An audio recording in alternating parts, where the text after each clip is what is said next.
Welcome back to The Night Kitchen, a podcast on astronomy.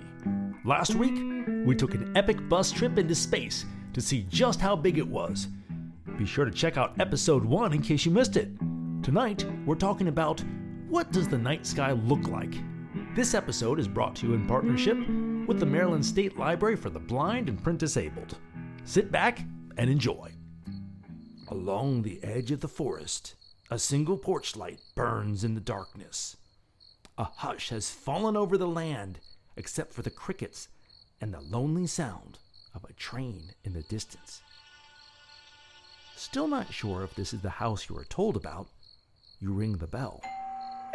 An energetic man bounds to the door and warmly invites you into the night kitchen. Hey, come on in, the others are waiting. The quirky group looks up and waves you to a chair at the rustic wood table. You sit down, and the man begins. Hey there, and welcome back. I'm your host, Josh, and I was talking to some friends who are blind, and they were asking me, what does the sky look like? Hey, what's the sky look like? Man, I got so excited. You know the feeling you get when you make the best friend in the whole wide world, and then you get to introduce them to your other buddies? I can't wait for you to meet so-and-so, you'd say. And that's exactly how I feel. Nice to meet you. Maybe you've never seen the stars twinkle on a cold winter's night when the wood stove crackles back inside, or watch the summer clouds start off nice and fluffy at noon, but get grumpy around 4 p.m., rumbling up into a positively towering rage of rain and lightning. Where's my umbrella? The sky is one of my dearest friends, and I'd like to tell you about her. If you're blind, it's such an incredible honor for me to bring you stories of this. And even if you're sighted like me, stick around. I've got some cool stuff for everyone. So, imagine we're getting ready for a night of astronomy, setting up the telescopes in the backyard. The puffy white clouds of the afternoon have cleared. I jokingly call them sky sheep, as they kind of look like enormous animals and they're always shifting, growing slowly, shrinking, morphing into different shapes and sizes, and in this case, floating on away. We're lucky today because it's often too cloudy to stargaze. Bums me out, man. Yeah. The sun starts to set over the trees in the west, and the sky is a beautiful range of colors. Ooh. Overhead, it's a deep pastel blue, soft and vast as a comfortable bed you'd sink in at the end of a long day. Towards the horizon, closer to the trees, it's turning lighter and lighter blue until it blends into an orangish yellow in the westerly direction.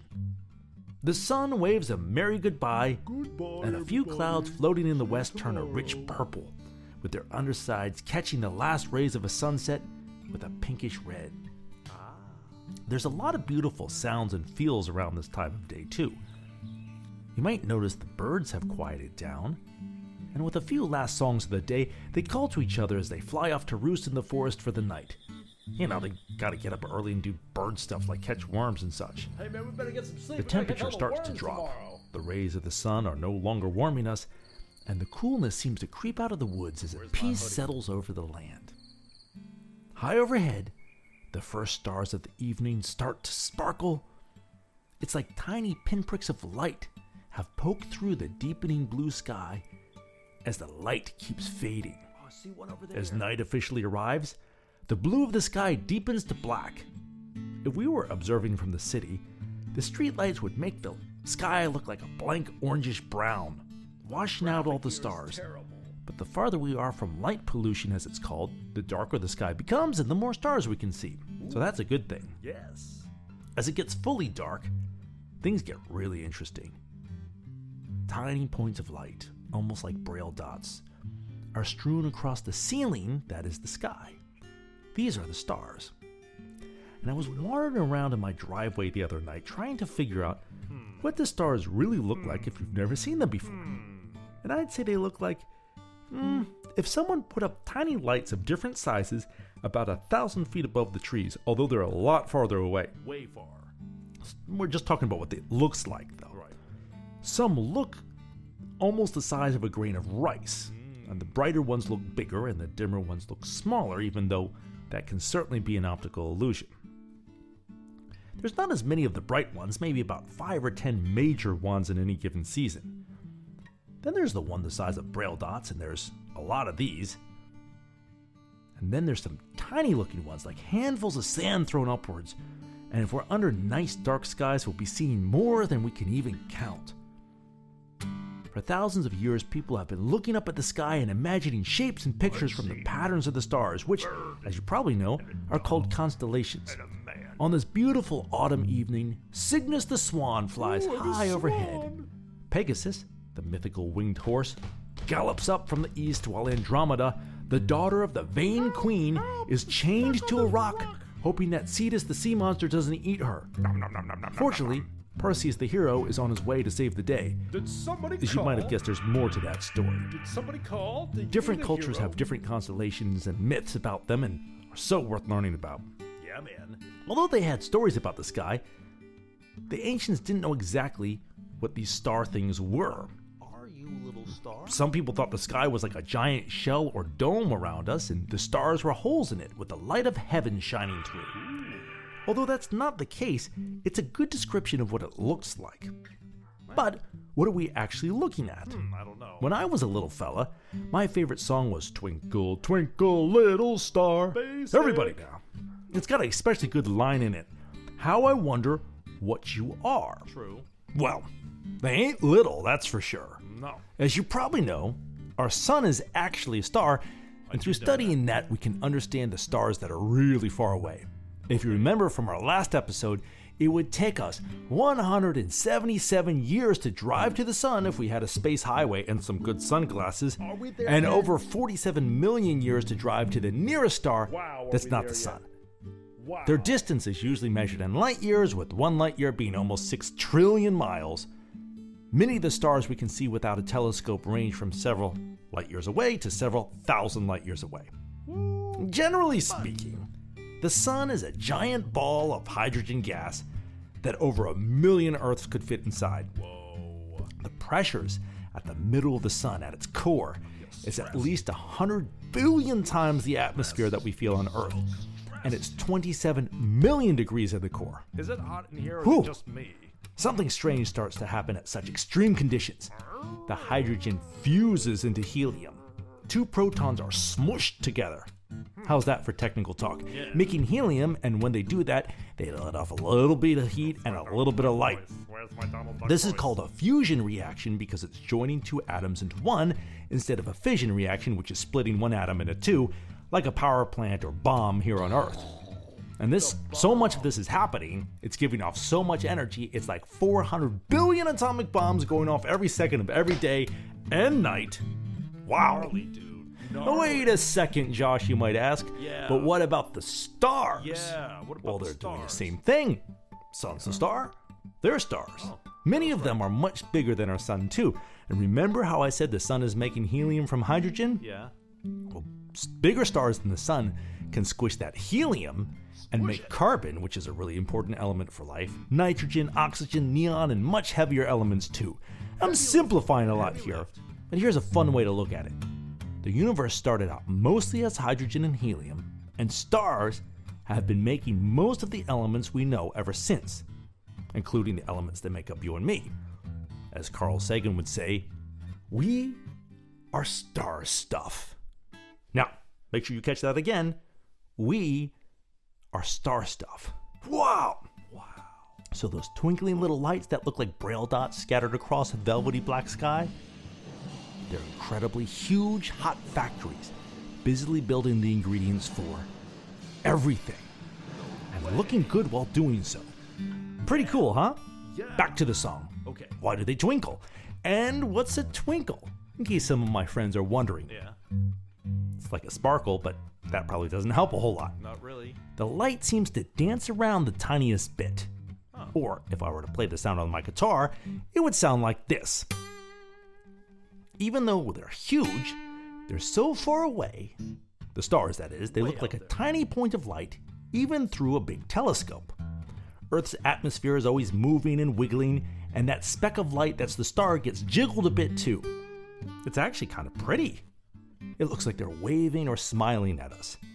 The more turbulent the air is, swirly that is, here on Earth, the more the twinkle. Wow. But sometimes, it looks like a star moves? What? Huh? Well, if we're hanging out by the telescopes in the backyard and looking up, we'll notice a few things. Some things look like bright stars at first, but are quickly moving across the sky. They would be airplanes, and even if you can't see them, you sure can hear them. Looking a bit closer, we might notice a teeny tiny speck that looks exactly like a star, but doesn't make any airplane sounds as it zips smoothly across the sky. These are satellites, and they're orbiting around Earth. There's thousands of these things, and though I can't see most of them when I'm observing, I usually see half a dozen without even trying. They see you. Then, really careful, if we're really paying attention, we might notice something funny. There in the southwest, there's a super duper bright star shining just after sunset, and it wasn't there a few weeks ago. Wait a second. And over the course of a few nights, we can see that it's definitely not staying still. It might be next to another bright star one night and a little past it the next. Wait a second. The thing is, it's not a star at all, but a planet. The planet Venus in this case. And a lot of people noticed these stars over the course of history moving through the sky. The Greeks were puzzled by this, among other people. Imagine how frustrating it would be to make a star map and you say to your buddy, "Okay, Spiros, I think I've got it. Let me double check it tonight." And you noticed that your perfect map had one star that moved. And then it moved again, and again, and again. What gives? Planet actually comes from a Greek word meaning wanderers. They puzzled Plato himself. People couldn't figure out how the whole thing was working. More about that later. Okay. But there's 5 planets easily seen without a telescope: Mercury, Venus, Mars, Jupiter, and Saturn. There's also a 6th one that we can observe, not even used in the sense of sight. What is a riddle? Do you have any guesses what it is? Leave a comment or drop an email with your answer to joshurban@protonmail.com. That's my email, joshurban@protonmail.com, and I'll give you a shout out on the next episode. Turning towards the east, we might gasp. Whoa. There's the moon. Whoa. Tonight, it's a full moon, so it looks round. Well, it always is round, but since it orbits the Earth once every month, it goes through different phases when the whole thing isn't lit up by the sun, making it look like the shape of a cantaloupe slice. This would be a crescent moon, a half circle, which would be a half moon, a slightly flat beach ball, a gibbous moon, a round, full moon, and then back through the phases. We'll talk about that more soon, so don't worry about it if it doesn't make sense. Cool. But tonight, it's a full moon, and it is beautiful. Beautiful, man. It usually looks like the palest white gray, but sometimes when it's first coming up or setting, it turns a bit orangish if there's a lot of humidity and smog in the air. And it doesn't look smooth either. I want you to picture this. If you go to the grocery store and you pick up a honeydew melon, but it's been bumped and bruised a bit, you feel that there's some dents in it and it's been around a little while, so there's some rough patches on it. Well, that's sort of what the moon looks like, but it's actually really pretty. There's slightly darker gray splotches on it, and a long time ago, they thought these were oceans or seas and named them as such. The Sea of Clouds, the Sea of Tranquility. Now, we know that there are vast plains of cooled lava from billions of years ago instead of water. Empty gray rock. Plains and plains and plains of it is smashed with craters, and you usually need a telescope to see these lunar potholes, if you will. Space rock slammed into the surface of the moon and left these mega dents, throwing molten rock everywhere that then cooled off. My favorite thing about the moon is it seems to be a friend that watches over me at night. So even if you can't see her, know she's there, smiling down on you. The moonbeams, a fancy word for moonlight, filter down through the trees and cast faint shadows of us standing by the telescopes. Moonlight is actually sunlight bouncing off the moon and landing on Earth, and it's one of the most beautiful things I've ever seen. Nice. And lastly, as we stand out in the backyard and admire the stars, something happens. The sky starts to look blank in one area. Uh-oh, the clouds are rolling in. Can't see the stars anymore. If we're not way out in the country, the clouds will be catching the light from the town, and they look like gray smoke or like a scratchy woolen blanket pulled down as if to tuck us in for the evening. Well, maybe the sky is telling us to get some sleep. True. There's always tomorrow night after all. That's right. We wave goodbye to the moon. Bye, as she ducks behind the clouds and head back inside. Now, folks, before you go, have you heard about some of the cool things happening with the library? I got a little calendar to read you right here. First up, have you signed up for the NASA at My Library Reading Challenge starting December 1st? We are gearing up for the launch of NASA's James Webb Space Telescope, which will happen in December.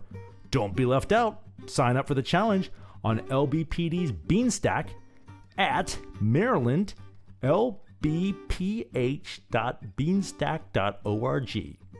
Throughout the challenge, readers will have access to virtual NASA at My Library and NASA resources to gain new skills and explore educational and career pathways in Earth and space science.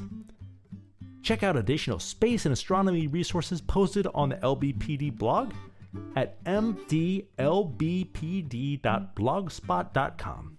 And don't forget, I'm looking forward to your response to today's question, which are, there are 5 planets that are easily observed from Earth without a telescope: Mercury, Venus, Mars, Jupiter, and Saturn. But there's also a 6th planet that's super easy to sense. You don't need to see it. Leave a comment or drop an email with your answer to joshurban@protonmail.com, and I'll give you a shout out on the next episode. Talk to you then, and thanks for swinging by the Night Kitchen.